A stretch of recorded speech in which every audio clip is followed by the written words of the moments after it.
Brandon is expected to start with the G League, I guess, what do you think his ramp up process will look like over the next couple of days and weeks? I'm not sure. Okay. And then it's been a minute since we've seen Bones consistently in the rotation. I know you try to avoid the 3-guard lineups and everything, but you know, as far as like bench scoring, I think the team is towards the bottom of the league since the trade. Curious, what does it look like about, you know, potentially changing some things up and looking at different things, or are you happy with what you have now? Just that general idea. I'm just gonna get familiar with what we're trying to do right now, and then we'll see down the road. We talked to you a little bit yesterday about the new sub pattern for James and how that can maybe help him be a little bit more aggressive in those second quarters. Do you think this is also an opportunity to help Russ as well, getting him early run with Kawhi and PG, since that group has been good for you guys? Yeah, that's our thinking, and so we're just gonna roll out there a little bit more and kind of see how it looks. Certain teams have winning streaks against one another, like you guys had one against the Lakers for a long time, and Denver has an 8-game one against you guys. When it gets to that point, is it a matchup thing, or is it more of a mental edge, or a little bit of both that you see? No, we just gotta play better. And Coach, you guys have been alternating wins and losses over the last 6. What has stood out to you the most as far as why you guys haven't been able to stay consistent as far as trying to stack up wins?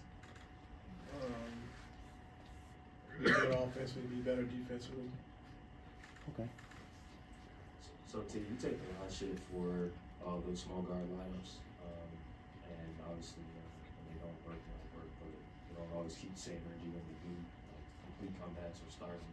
And you know, this is a team that we've had to see small lineups against. Like when you have to put lineups where you don't have that true center, or you have extra guards. Like what are you looking to get out of those lineups in particular in the middle of the game? Sometimes it be defensively, you know, be able to switch 1 through 5 and try to keep teams on the perimeter. But you know, a lot of times, you know, if our point of attack defense is not good and we don't have any shot blocking, and then usually most of the time we get hurt on the rebounding. You know, we get hurt rebounding the basketball when we're small. And so, like I say, it's just a feel throughout the course of the game, you know, where you need to go to try to get back in the game. Coach, bigger picture question here for you. 14 games in, do you have any thoughts on what the hardest part has been so far since James was traded here, and also like what's been the funnest part? Just our potential. I think, you know, just James, his passing ability, making it an easier game for Kawhi, PG, and Zoo, and Tice as well. Just our bigs and just guys getting catch and shoot threes and wide open threes. And so our pick and roll game has been a lot better. And then just the challenge is just, you know, like I said, I love this team, and just a challenge is every night just coming out.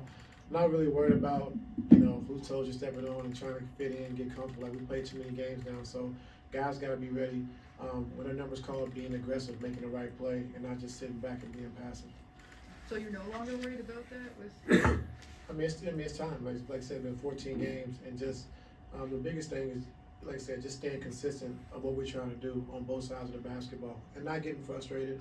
And, you know, we have a lot of dynamic players, you know, offensively. So it's going to be different guys every night. And so we just got to be okay with that. You've played with, played against, you've coached like great players, like all-time great players.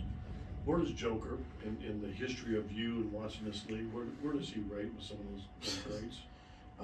Right at the top with some of the all-time greats, and the way he can just dominate the game, you know, passing the basketball, scoring the basketball, three-point shot, the one-leg fadeaways, offensive rebounds. He does a little bit of everything. And so when you see a center that can dominate the game without scoring the basketball, that says a lot about who he is and his talent level. And so he's right there up at the top for me. Thank you.